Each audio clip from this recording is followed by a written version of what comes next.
eneste webinar om vedligehold her fra Novoteks side af. I dag skal vi snakke om implementering af CMMS-systemer, hvordan man gør i praksis. Mit navn er Erik Nielsen, og jeg vil være jeres vært i projektet her i dag.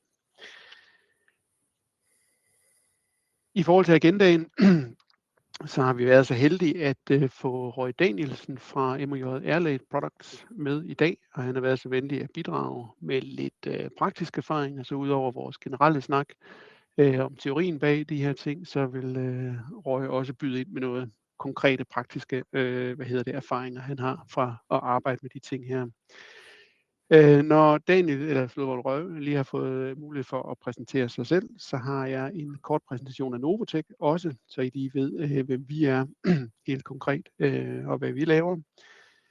Skal vi snakke lidt om, hvorfor systematisk vedligehold det er så vigtigt. Tænker jeg ikke, at vi som gruppe bliver specielt uenige om, at det er et ekstremt centralt, men lad os sætte nogle ord på det også. Og så vil vi prøve at arbejde lidt med implementeringsprocessen, trin for trin. Hvad er det egentlig, man gør? Hvad er det for nogle punkter, man skal være opmærksom på i forhold til at få de her ting implementeret på en god måde? Afslutningsvis, der vil vi lige prøve at kigge lidt på nogle af de faldgrupper, der er, når man gør det her, og selvfølgelig ikke mindst, hvordan man undgår det. Hvad er det, man skal være opmærksom på? Hvad skal I være opmærksom på, når I sidder derude og kører de processer her, for at komme sikkert i mål med det.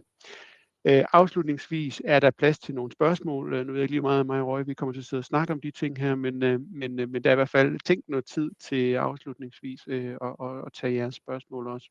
Jeg synes dog også, hvis I har noget undervejs i processen, så er I meget velkommen til at smide det ind i chatten. Og så vil undertegnet og Roy selvfølgelig prøve at adressere dem løbende, hvis vi har mulighed for det. Så skyd endelig ind med spørgsmål på den del der. Jeg ved ikke, Roy, har du lyst til lige at sætte et par ord på, hvem du er, og hvad det er for en virksomhed, du arbejder for? Jo, tak, Erik. Jeg hedder Roy Danielsen, og jeg beklager lige min stemme på forhånd, den er lidt forkølet. Men jeg er uddannet maskinmester, og har arbejdet faktisk ved Novotek for 4 år siden. Og så har jeg så skiftet over til MOJ Airlaid Products.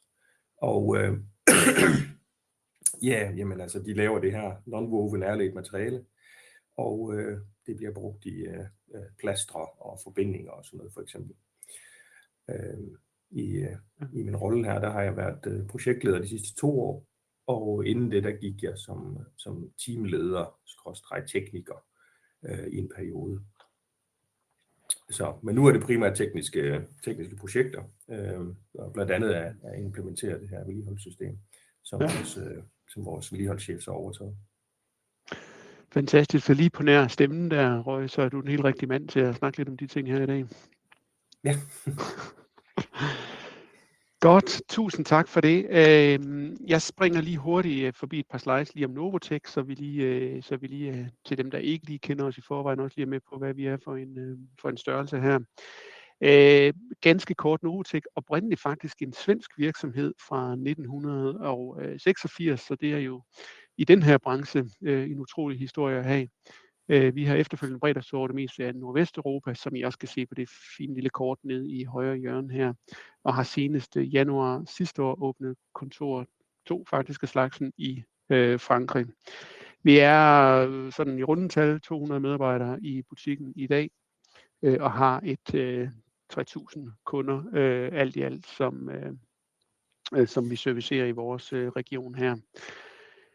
Man kan sige, at vores eksistensberettigelse og det vi egentlig gør, det er, at vi hjælper vores kunder på deres digitaliseringsrejse.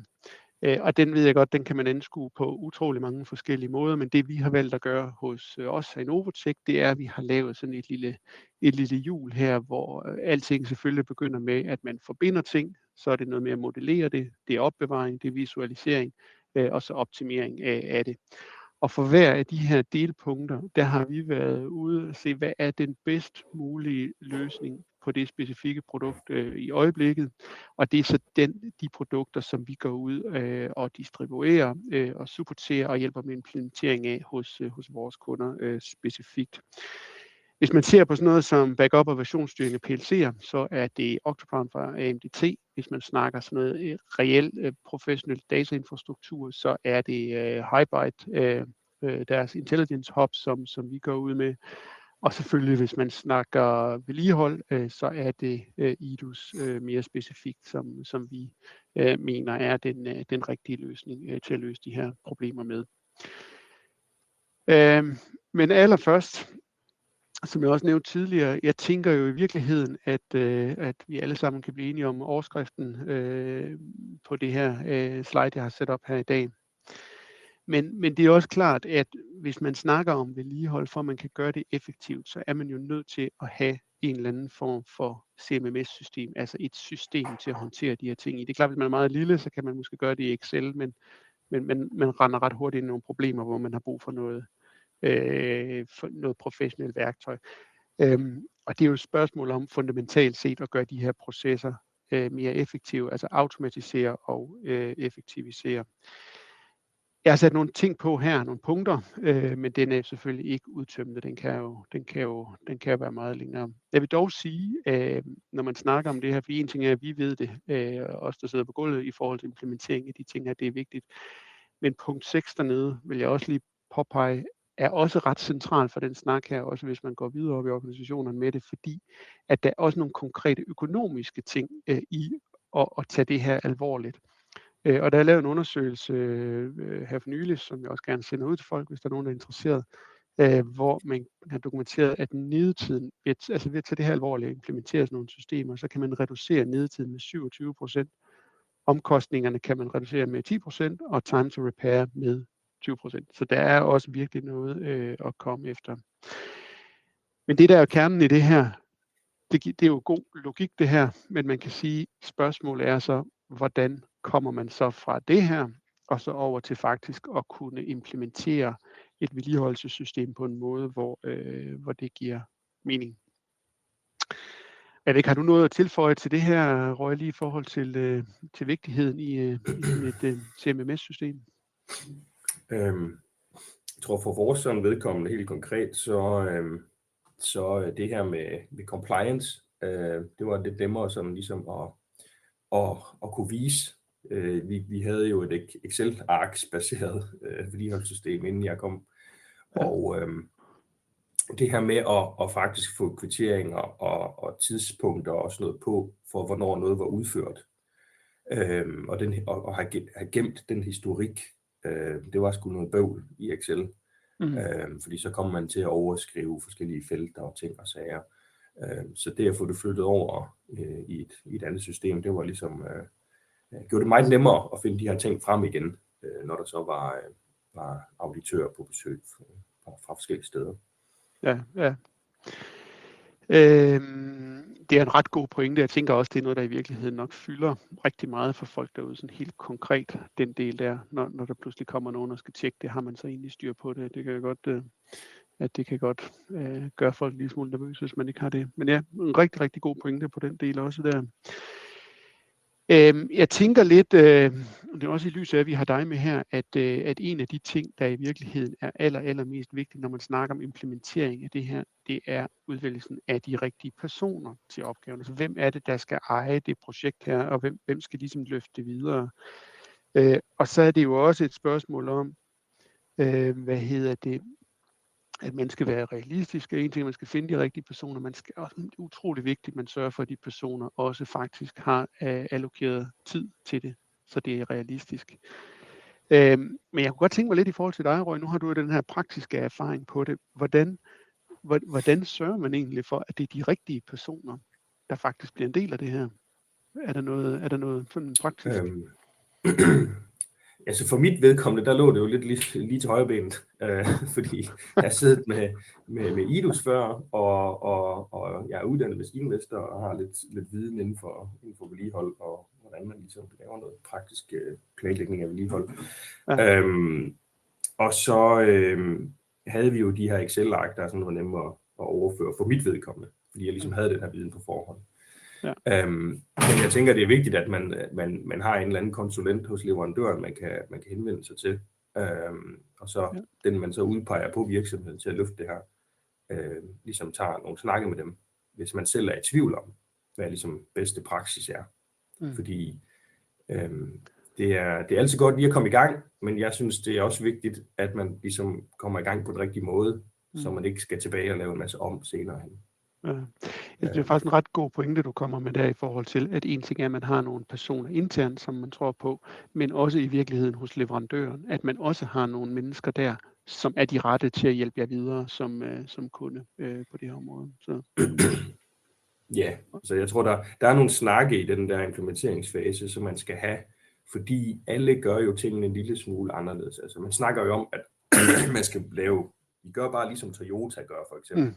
Men det er jo ikke, der er ikke nogen, der gør lige nøjagtigt ligesom de gør. Der er altid nogle små forskelle. Og der er det vigtigt lige at tage de der nogle edge cases, hvis man vil kalde dem det, og lige vende dem med den her konsulent, der kender systemet. Og sige, nu gør vi sådan her, det er måske lidt specielt, men hvordan passer det ind i jeres system? Og så kan man ofte få nogle gode svar. Ja. Det er ret interessant. Det leder jo i virkeligheden også lidt frem til det næste slide her, fordi for at kunne tage den snak, så er man jo også nødt til at have nogle konkrete mål, og det tror jeg også er, vi også snakker, men det er også ekstremt vigtigt, at man ligesom får scopet gjort rigtigt, så man kan sætte nogle konkrete ord på, hvor er det egentlig, man vil gå hen med det her. Og som du også sådan helt fuldstændig enig med dig, det er du også inde på der, altså tage den snak her med de her konsulenter fra leverandøren af software, så man er sikker på, at den erfaring, som de har i forhold til, hvad er det egentlig, der er et realistisk scope for en eventuel implementering, hvordan vil det egentlig se ud. Men det er jo også faktisk en af de ting, som jeg tit støder på, når jeg snakker med kunder derude, det er også den der, hvordan får man egentlig, altså hvad skal man sige, en ting er, at man sidder i ledergruppen og har en eller anden fornemmelse af, hvor man vil gå hen med det, men hvordan får man egentlig de her mål og tanker, som andre folk har rundt omkring i virksomheden, inkluderet i det. Nu er du lidt inde på det med at snakke med dem, men jeg ved ikke, har du nogle andre tanker på?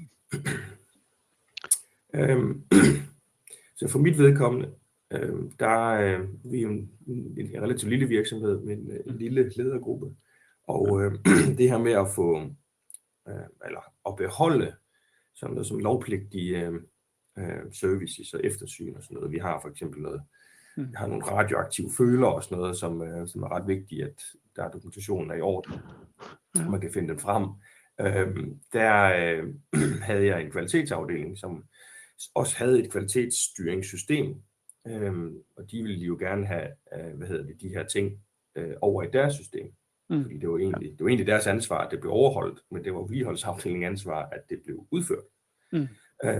Og vi ville jo så selvfølgelig gerne beholde det i vedligeholdelsessystemet. Og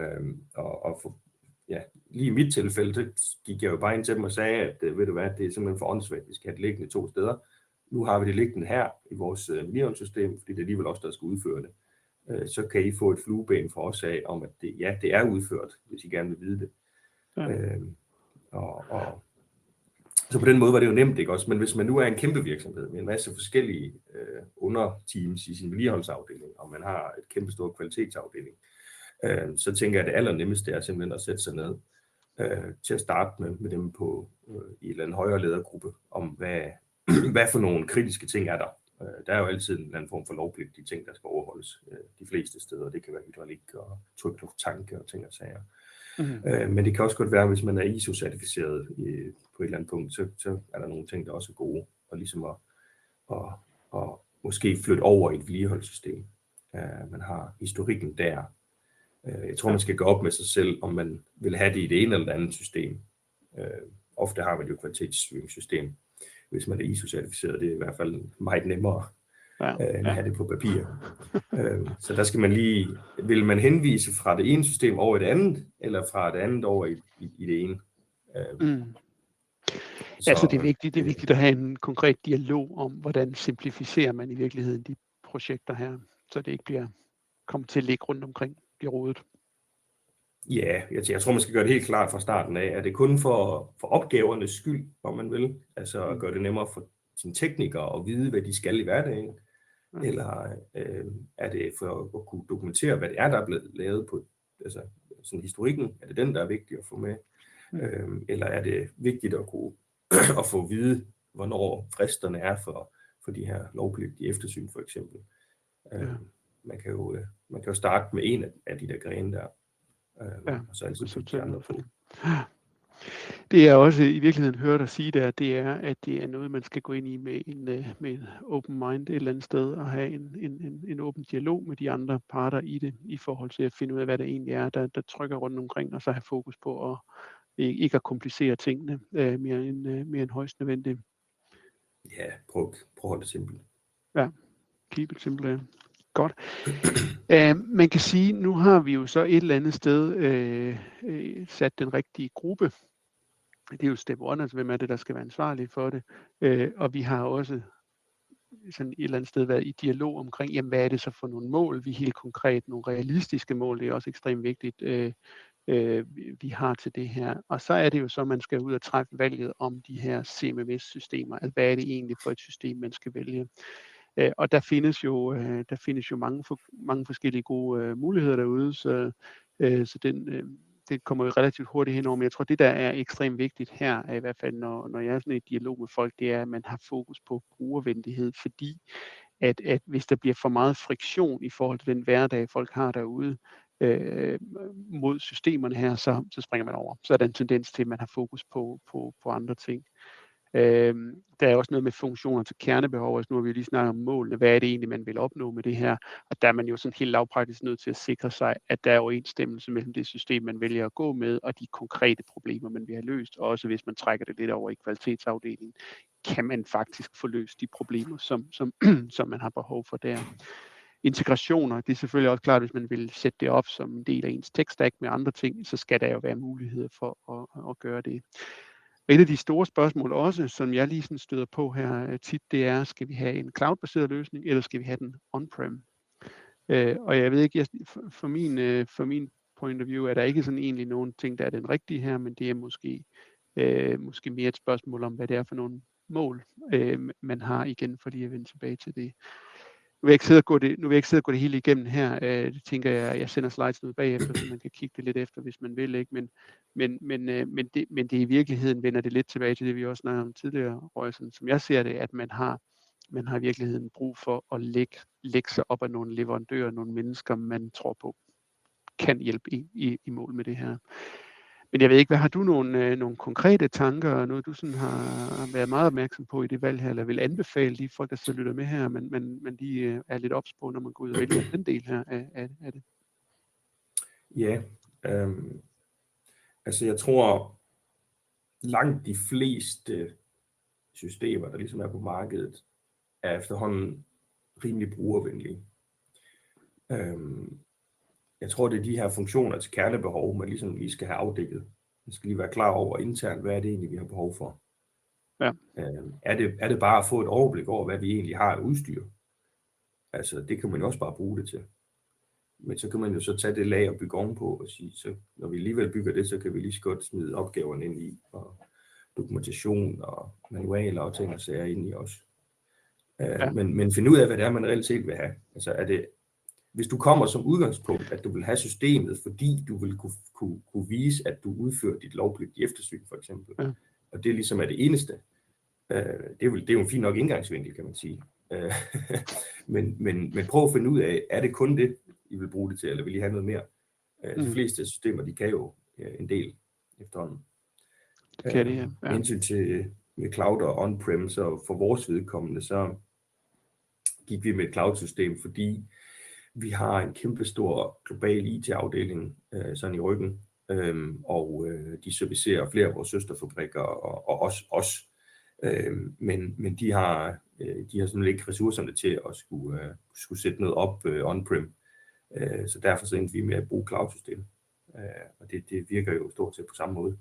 Der er nærmest ikke rigtig den helt store forskel, så for os var det sådan en ren praktikalitet, at vi valgte den. Så fik vi ligesom outsourcet hele IT-vedligeholdelsen af det, der måtte ellers normalt ville ligge og køre på en server et eller andet sted. Det er nogle andre, der tager sig af. Ja, jeg må også sige, lige for at tilføje lidt til det, altså det vi ser i markedet i øjeblikket, er også, at folk rykker væk fra on-prem og over til cloud-løsninger. Dels fordi, som du også siger, det er bare meget nemmere, at der er nogle andre specialister, der står for driften af det, så man ikke skal levere infrastrukturen på det. Og så er der også sket det de senere år, at de her cloud-løsninger også rent prismæssigt er kommet så langt ned, at det i mange tilfælde også sådan helt regulært er en langt billigere løsning. Men man får på den måde, og så er man i gang hurtigere. Igen lidt tilbage til friktionen er simpelthen langt mindre, hvis man vælger at gøre det. Så ja, helt bestemt. Har du andre ting, du lige tænker, der sådan er noget, vi skal være opmærksom på derude, når vi sidder og kigger på sådan noget? Jamen, jeg tænker, at det der med integrationer, kan man måske lige have lidt i baghovedet. Altså, hvis du nu ved, at du har nogle linjer, eller sådan noget med en bestemt, det kan være en bestemt styring med noget bestemt hardware, og bestemt software, og nogle andre med noget andet, så skal man måske lige prøve at kigge på, hvor åbent er det her system.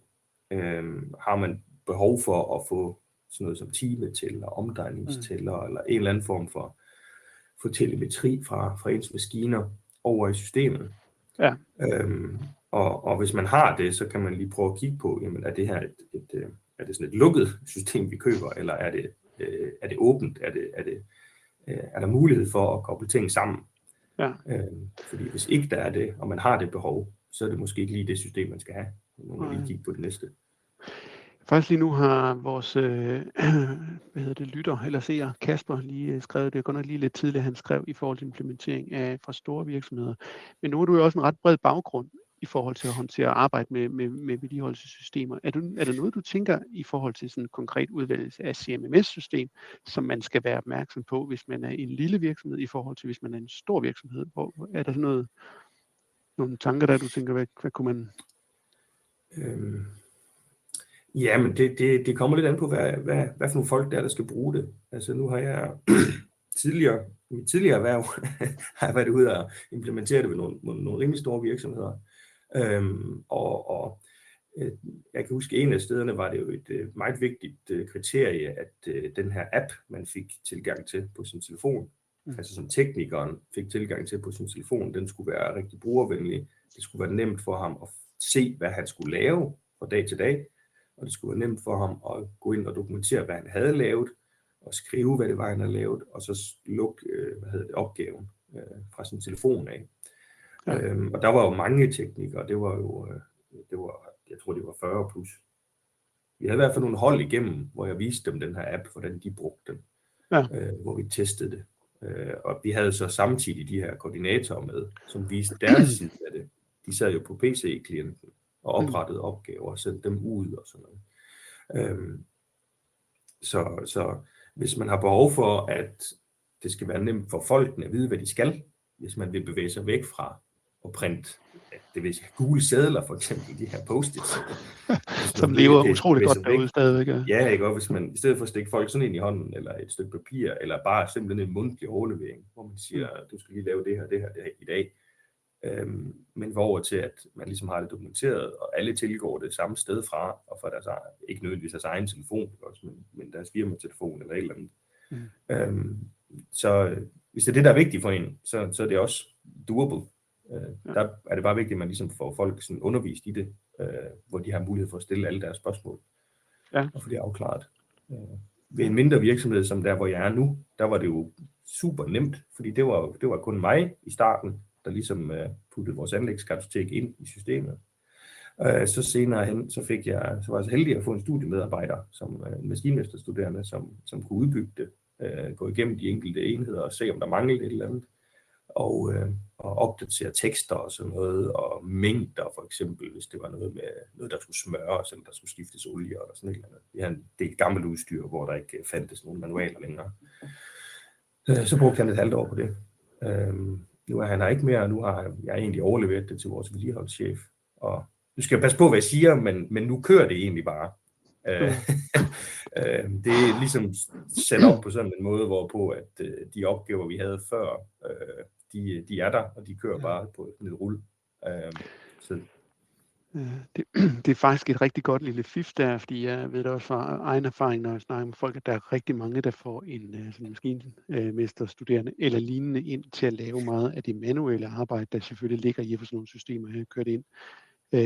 Og det er jo en måde at få allokeret ressourcer til det specifikt til den del, der hedder at komme i gang, uden at det nødvendigvis har den helt store påvirkning på budgetterne. Så det er i hvert fald rigtig, rigtig godt fif lige at kigge lidt ind i det. Det leder lidt frem til vores det næste slides her, fordi det er i virkeligheden også, og tak for spørgsmålet, Kasper, for øvrigt også, men man kan sige, at alle virksomheder, uanset hvordan de er, så vil de næsten altid have noget forskelligt materiale eller dokumentation eller liggende, som man vil kunne importere. Ikke altid, men i rigtig mange tilfælde i hvert fald. Og det er jo en måde, hvis man har noget liggende, det er jo en måde ligesom at komme i gang, uden at skulle sidde og lave tingene manuelt. Det er ekstremt forskelligt, hvad det er, folk har liggende derude, så jeg vil igen sige, at den falder lidt tilbage på det, vi også har snakket om tidligere. Tag din implementeringskonsulent med ombord i den snak her, fordi at man skal også passe en lille smule på ikke at komme til at importere data, som er junk reelt, fordi så kommer man til at bruge rigtig meget tid på at sidde og rydde op i det efterfølgende. Så kig i skufferne, find ud af, hvad I har derude, og så tag en snak, send det eventuelt til leverandøren af systemet og spørg, hvad er jeres erfaring med det her? Er det noget, vi skal være opmærksom på, inden I importerer det? Men det er også træls at sidde og oprette det manuelt, hvis det viser sig, at lidt rengøring i et Excel-ark af nogle datasæt faktisk kan gøre det godt nok til, at man kan køre det ind. Så er det med de fleste systemer relativt nemt bare importere direkte ind i systemerne, så er man egentlig op at køre der. Jeg tænker jo også lidt, det er jo meget en praktisk håndværk, det med data der, og nogle praktiske, konkrete overvejelser. Ikke, Røg, hvad du har gjort dig med tanker i forhold til det der med at få tingene løftet ind i en ordentlig kvalitet. Nu har du lige det omkring en student, der medhjælper der, men hvordan har du sikret dig, at det faktisk var i orden, det der kom ind? Jamen sådan helt lavpraktisk, så det jeg gjorde, det var, at jeg fik et Excel-ark lavet, sådan set, af systemet. Spyttede et tomt Excel-ark ud med nogle kolonner med nogle overskrifter. Ja. Så kiggede jeg ligesom på min gamle Excel-ark fra det gamle system, som man vil kalde det. Og så lavede jeg ved ikke, hvad man kalder det på dansk, en mapping. Altså hvilket felt i mit gamle system, hvad svarer det til i hvilken kolonne i det nye system. Og det sad jeg ligesom og tænkte over, og ligesom sørge for, at alting kom hen på den rigtige plads. Fordi i det nye system, der kan man... Det gode ved Excel-systemer er jo, at du kan altid sådan rykke lidt rundt på tingene, og du går oprette nye kolonner, og du går oprette nye ting, og flytte dem sådan lidt dynamisk rundt. Men lige snart du bevæger dig ind i et system, så bliver det sådan lidt mere, sådan lidt mere fast. Der er ofte nogle bestemte felter, som skal indeholde noget bestemt data. Så man skal lige være sikker på, at man putter det rigtige ind på de rigtige felter, der i hvert fald. Ja. Men jeg gjorde det simpelthen bare med at have 2 Excel-ark, et på hver skærm, og så sad jeg og kiggede på den ene, og sagde, hvor passer det her ind? Det passer herind. Hvor passer det her ind? Det passer derind. Så overførte jeg dem bare til det nye Excel-ark, og så importerede jeg det i systemet. Ja. Så var dataen derinde. Det tog 4 timer, så var det det. Ja. Det lyder meget hands-on og godt arbejde. Det er sådan, man er nødt til at være konkret med de datasæt, man har. Gennemgå det, validere det, lægge det over, og så kører man, så har man et godt fundament for det der. Kasper skriver lige her i chatten, at man er aldrig stærkere end sin dataregistrering, og det er en stor forandringsproces gennem flere lag fra leder til fejlmelder håndværker, altså også mennesker og vanedyr, og jeg er helt enig, at det er noget, man er nødt til at tage lidt højde for den menneskelige komponent i det her også, at der er fejlkilder over det hele i det her, og det er man nødt til lige at forholde sig til også. Der er mange ting, vi kan snakke om her, men tiden løber, så jeg tror lige, vi springer videre til næste slide her. Det er lidt mere i forhold til, når man så har valgt de her systemer, eller et CMMS-system, og man skal ud og implementere det, så er den generelle anbefaling så at tilpasse systemet til jeres processer og virksomheder. Men jeg vil sige, at hvis man skal tilpasse systemet i særlig stor omfang, så skal man lige gå et par trin tilbage, hvis man valgte det forkerte system. Fordi der kan være nogle små sådan, tilpasninger i forhold til nogle procesting, som man skal kigge lidt på, og systemet skal selvfølgelig arbejde inden for rammerne af noget, et eller andet, hvad ved jeg, ikke? Men der er så mange, altså IDUS, som vi jo sælger fra vores side her, ikke? De er så velgennemarbejdet efterhånden, og så gode systemer, at det bør ikke være nødvendigt for 99% af jer derude at skulle lave tilpasninger i systemet som sådan. Altså I bør i langt de fleste tilfælde være i stand til at tage en hyldevare ned, sætte strøm på, få nogle data kørt ind, som vi lige har snakket om her, og så være op at køre. Så hvis systemet skal laves om, for at I kan bruge det, så er det et kæmpe stort rødt flag, så skal I lige et skridt tilbage og overveje, om der er noget galt med målet, systemet, eller et eller andet. Der er noget, der ikke sådan helt stemmer i den proces der.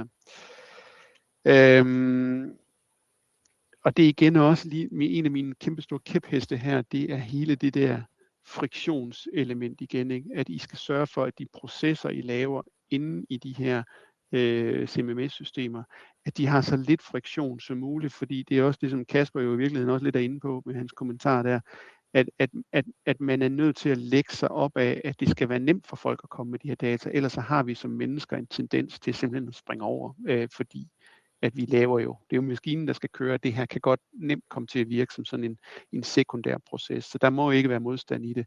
Så tænk det ind i processerne og systemerne, og så videre, så videre. Og husk at inkludere slutbrugerne altid i det her, så at dem, der står ude på gulvet, de har fingrene på det også, eller hånden på kogepladen på det, ikke? Ja, jeg har måske lige en kommentar til det der med dataregistreringen, helt nede fra gulvet af, hvis man kalder det. Fordi der hvor jeg var, der oplevede vi jo ligesom, at folk var vant til, fordi det er en lille virksomhed på en ret lille fysisk område der, de kunne simpelthen bare gå ind på kontoret til deres leder og sige, den er altså i stykker. Og så skrev han det ned på en gul seddel, og det er noteret, og det fik han så lagt ind i Excel på et tidspunkt. Den der overgang fra at lave en fejlmelding i systemet, fordi det var jo lidt noget friktion der. Du kunne bare åbne en dør og så kigge ind på den her person og sige, den er i stykker, og så gå igen. Det tog 3 sekunder, ikke også? Til at du skal have din telefon op i lommen eller en iPad frem, lige åbne systemet, finde enheden, lige trykke på fejlmeldingen, lige skrive, hvad det var. Det var lige pludselig et kæmpe stykke arbejde i virkeligheden. Selvom det i stedet for det tager 10 sekunder, så tager det 30 eller 60 sekunder. Men det er jo noget, man mærker i sin hverdag som tekniker. Og det vi ligesom gjorde, det var at vise dem den her fejlmeldingsvej igennem systemet. For de ligesom kunne se, at det de så putter ind på deres iPad, og hvor mange detaljer de putter på, jo mere de egentlig putter på af hvad de kan se, hvad der er foregår, jo nemmere er det for ham, der ligesom så modtager den i den anden ende, og se hvad der foregår, uden at han alligevel skal gå ned og snakke med dem omkring det. Altså vi har jo stadigvæk nogle gange nogle fejl, der kommer ind, hvor der nærmest ikke står andet end, den virker ikke. Så tager vi den der person i hånden, og så tager vi dem med ind og sætter dem i lederens stol og siger, lad nu som om du ikke ved, hvad det drejer sig om, og så læs den her. Den virker ikke. Ja, det kan der ikke nogen, der kan bruge til noget. Altså, det er vigtigt at få, hvad er det for en, der ikke virker, ikke også? Og altså sådan, er det fordi den ikke starter, eller er det fordi den starter, men kører dårligt, eller så ligesom at vise dem hele processen. Og det samme den anden vej, tage ham, der modtager de her fejlmeldinger, tage ham med ud, og lade ham lave en fejlmelding sammen med dem, der gør det i hverdagen. Så de ligesom kan vise ham, på at se, det er det, jeg skal. Så det er det der samarbejde der, det er super vigtigt, at man ligesom har en forståelse for dataen, hvor den kommer ind henne, hvordan den bliver forarbejdet, hvor den ender i det sidste ende. Det synes jeg er et virkelig god råd fra din side, Roy, der, i forhold til sådan helt konkret, hvordan man gør det derude, for at få folk involveret i det, fordi det er rigtigt, man kan jo nemt ende i en situation, hvor man har nogle lag, som ikke sådan rigtig kan snakke sammen om det, og det er jo, jeg synes, det er virkelig godt input, at man lige prøver at træde over på den anden side og sige, hvad er det egentlig modtageren? Begge veje i virkeligheden står med problematikker, så man forstår hinanden bedre i det. Det synes jeg er virkelig god pointe at få med i det her også. Så skriver Kasper, han har lavet en simpel vejledning til, hvordan fejlmeldinger skal beskrives. Det synes jeg også er en rigtig god idé. Også. Og i den proces, tænker jeg også, der er vel også at man selv bliver opmærksom på, hvad er det for noget, man har gang i. Så det synes jeg også er enig, Kasper. Det er også en virkelig god idé. Nu har vi jo været lidt omkring det også i forhold til slutbrugerne et par gange her, men jeg tænker også en af de ting, som selvfølgelig kommer til at være en del af det, nu har vi jo udvalgt et system, og vi har fået noget datasæt ind, og vi har nogle superbrugere, der er uddannet osv. osv. Og så når man jo på et eller andet tidspunkt til det punkt, hvor vi skal have det her i produktion i virkeligheden. Og så nu skal vi ud og rulle det ud over butikken. Og igen tænker jeg jo lidt, at der er jo nogle ting, man med fordel lige kan overveje, inden man trykker på start. Og jeg vil også altid sige, det er min personlige erfaring, det kan være, du også har noget til det bagefter, Roy, i forhold til, at man har reelt kun 1, 2, 3 chancer over for folk i produktionen, typisk, eller i det hele taget folk, der skal arbejde med det her, før at de sætter sig ned og siger, at det er noget lort, det her, vi kommer aldrig rigtig i mål med det. Så man er nødt til, det er faktisk bedre, hvis I er ved at implementere sådan noget her, og når til, at I ikke kan svare positivt på de punkter, jeg har her, for eksempel, og andre ting, der er væsentlige i jeres konkrete udrulling, så stop. Så vent med at starte. Det er meget bedre at udskyde processen, så vi er ikke klar til det, end at starte med noget, hvor folk lige sidder og får en dårlig oplevelse af, at der mangler data, eller de kan ikke bruge det, eller der er for meget friktion, eller hvad det nu er. Vent, træd lidt tilbage, få rettet fejlene, inden I begynder at pushe det ud over. Og så vil jeg også sige sådan i forhold til det her, at den rejse, som man går ind i, det synes jeg også, vi kan fornemme lidt på det, du snakker med om, Røgter, det er jo også en rejse, man går ind i, hvor man har selvfølgelig noget system, men der er jo også nogle processer på virksomhederne, som man skal opdatere typisk. Det er jo derfor, man vil have et system, det er fordi, der er noget, der skal være anderledes. Sørg for at starte den rejse her i et tempo, hvor I realistisk kan være med, og hvor folk realistisk kan gøre det her, uden at vi skal til at nedprioritere kernefunktioner i deres hverdag. Så have lige lidt øje på det også. Det alt kan lade sig gøre, det kan gå rigtig, rigtig stærkt, men typisk er det bedre at rulle lidt langsommere, så vær sikker på, at de skridt, de tager, de faktisk er ordentligt gennemarbejdet, når I når til det. Men nu begynder min stemme også at koble lidt ud her, det skal nok blive godt det her. Men hvad tænker du, Roy, er der noget af det, du sådan, i forhold til det der med, hvordan har I gjort, altså hvornår ved man egentlig, at man er klar til at gå ud med det? For det er jo svært, tænker jeg, at vurdere. Ja, det er jo lidt individuelt. Og det kommer også lidt ligesom an på omstændighederne, man er i. Fordi nu var jeg i en lille virksomhed, og jeg havde erfaring med det specifikke system på forhånd. Så jeg var jo superbruger, systemimplementeringsekspert på en eller anden måde. Ja. Så for mig var det jo ret nemt bare at gå i gang. Jeg gik jo live med det samme i princippet. Men jeg absolut ikke anbefale. Du var en af de modige der, Røg. Det skal man altså lige vide, hvad man laver. Men jeg vil altid starte med at sætte en eller anden form for sandkassesystem op sammen med nogle udpegede superbrugere, som også har interesse i det, og som viser, at de ligesom brænder for at prøve at få det her sat ordentligt op. Fordi så kan man sidde og lege lidt med det, og man kan sidde og prøve, flowet af igennem systemet med nogle enkelte enheder. Man kan importere et par stykker, så får man også øvet sig på den her data-import skridt i det her. Så kan man oprette nogle opgaver til dem, så kan man prøve at køre en fejlmelding igennem og alt det her. Prøv det med en lille lukket gruppe. Et par superbrugere, lederen, der skal vedligeholdschefen, vil det typisk være, eller vedligeholdskoordinatoren, en eller anden, der sidder på management-siden af systemet, og en tekniker eller to for dem med, og sådan sætte dem sammen og prøve det af i et sandkassesystem, og opfordre dem på en eller anden måde til sådan, prøv at se, om I kan ødelægge det her system her. Prøv lige at bare bruge det sådan, som I har lyst. Ja. Fordi det er meget bedre ligesom at afprøve de her, fordi der kommer altid sådan nogle edge cases, hvor man vil gerne et eller andet. Det er bedre bare lige at fange dem til at starte med. Det kan godt være, at der ikke er nogen. Det kan godt være, at den måde, du gør det på, bare passer perfekt ind i den måde, systemet gør det på. Men der vil altid være et eller andet, der lige svinger lidt ud. Prøv det af. Ja, det synes jeg faktisk er en utrolig god idé, faktisk, at udfordre folk en lille smule til at prikke til dem, til at man kan få det til at vælte.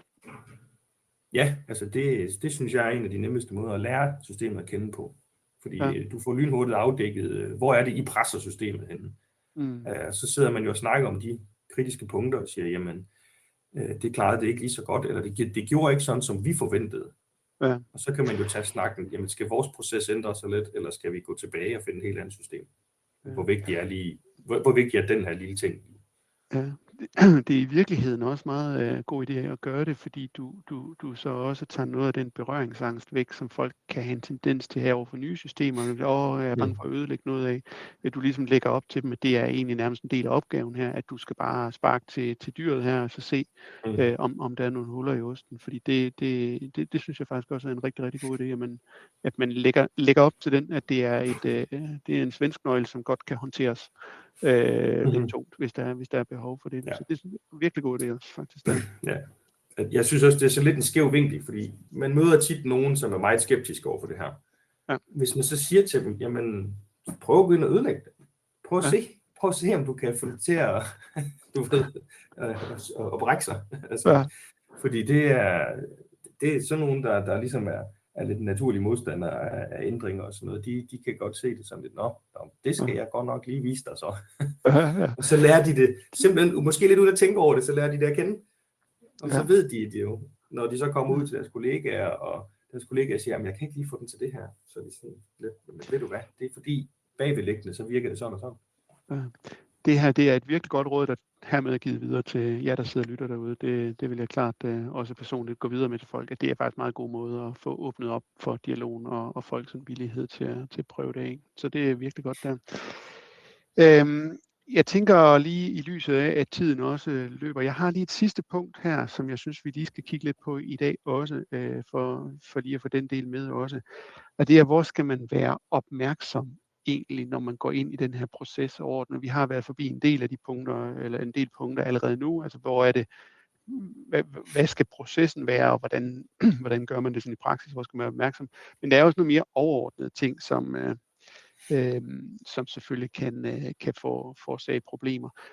Manglende forandring i organisationen er faktisk en af dem, jeg sådan virkelig tit støder på, hvor det er helt tilbage til slide 1 der, at man har måske nok udpeget en til at være ansvarlig for det, men personen har ikke ressourcer nok til det,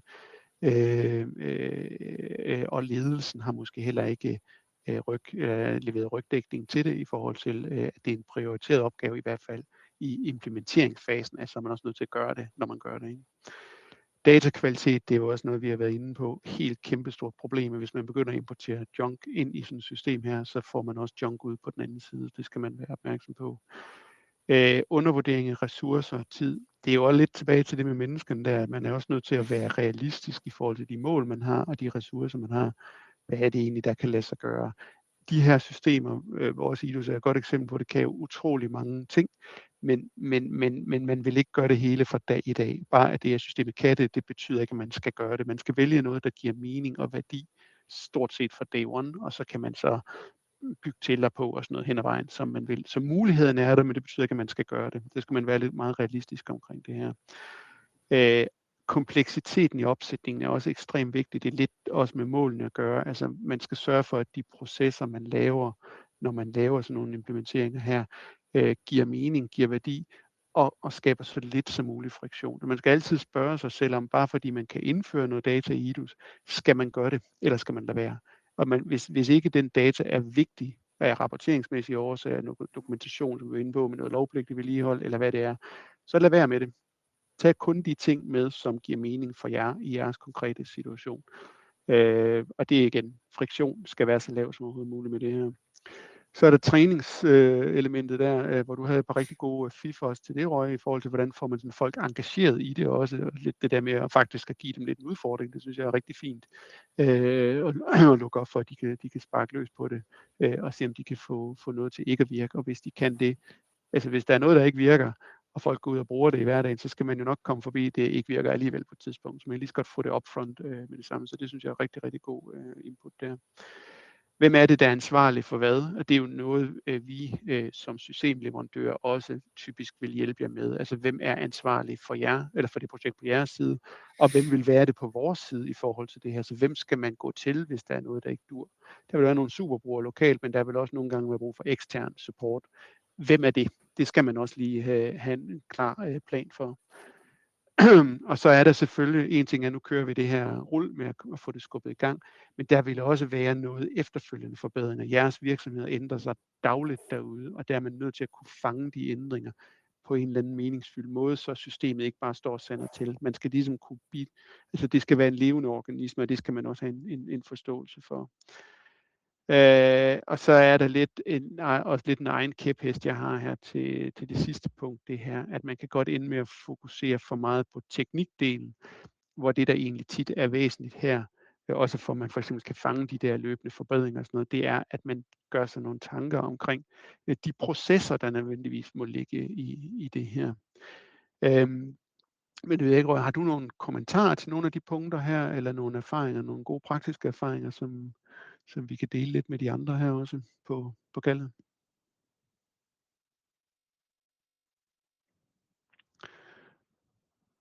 Jeg tror, der er lidt knas med forbindelsen der, eller så er du rigtig god til at sidde stille, Røge. Det kan også være, det der.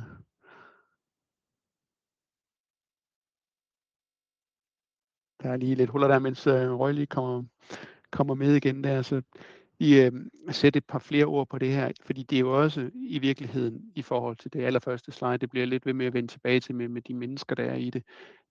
Den dialog, man har som virksomhed med også eksempelvis som systemleverandør, vil man jo også forvente med rette, at systemleverandøren i virkeligheden også har de her punkter siddende lidt i baghovedet. Så når man har den her dialog om, hvad er det, I har ønsker, jeres mål og de personer, der er derude, så vil vi jo også typisk kunne sige, okay, de mål, du har, er ikke fuldt i overensstemmelse med den ressourceallokering, I har, eller hvad det er, man har derude.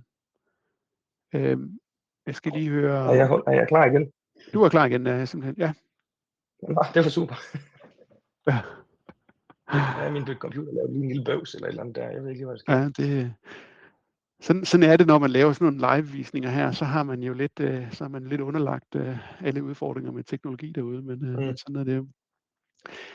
Men Røge, det jeg egentlig lige fiskede lidt efter, det var, om du havde sådan nogle praktiske kommentarer i forhold til, hvad sådan, du har gjort dig af erfaringer i forhold til sådan nogle punkter her, hvor man typisk kommer til at sidde og brænde fingrene lidt.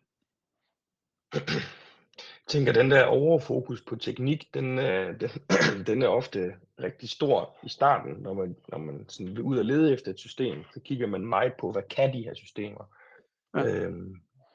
Man får jo tit sådan en eller anden lang liste af alle mulige smarte features og sådan noget. Og så lige i starten kan der godt være meget stor fokus på teknik, hvor jeg egentlig tænker, man måske burde have fokus på sin interne proces. At sige, er vi egentlig klar til at bøje vores proces, sådan at den passer ind i systemet? Eller forventer vi et system, der kan tilpasses til vores proces? Så lige den der adskillelse er utrolig vigtig at finde i starten, og gøre op med sig selv. Vil vi bare følge systemet, sådan som det er bygget, eller vil vi prøve at bygge et system op omkring vores processer? Fordi det er, hvis man kan fortælle det fra starten af til en konsulent, eller en tekniker, eller en sælger, der kommer ud fra en leverandør af, så kan de nok lynhurtigt svare på, om det er det rigtige system for dig eller ikke. Ja. Det er vigtigt, at man snakker med nogle leverandører, som man stoler på, og som man tror kan levere på det, og som man kan have den her åbne dialog omkring de her faldgrupper i, fordi det er træls at stå og være nået til det her punkt i processen, og så finde ud af, at man er valgt forkert. Så det er det. Godt. Er der nogle andre spørgsmål derude i gruppen? Eller har du nogle afsluttende bemærkninger, Røge, lige til det her? Nej, ikke så meget. Altså, jeg tænker, at det der med datakvaliteten, du sagde det også selv, altså, hvis dataen, man putter ind, er noget lort, så bliver resten også noget lort. Ja. Så stor fokus på, at det er godt, det der kommer ind, og det ligesom kommer ind de rigtige steder. Fordi ellers så skal man lave en masse om senere hen. Så det er vigtigt, at man lige får styr på det fra starten af.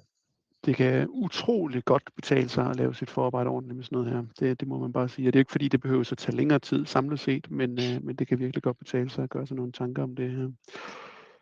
Godt. Så tror jeg vil sige tusind tak, Røge, fordi du havde lyst til lige at være med i dag og dele nogle af dine efterhånden utrolig mange gode, spændende erfaringer med området her. Og jeg håber også, at I, der lyttede med derude, kan bruge det til noget. Og hvis det er sådan, I er blevet lidt mere nysgerrige på, hvordan sådan noget her fungerer, og hvad man kan og så videre, så er I selvfølgelig meget velkommen til at tage kontakt til mig eller en af mine kollegaer her i Novotech i forhold til lige at få det uddybet lidt mere, hvad det nu måtte være. Ikke? Men tusind tak for i dag i hvert fald, og rigtig god arbejdslyst til jer alle sammen derude, og tak til dig, Roy. Selv tak. Godt. Hej.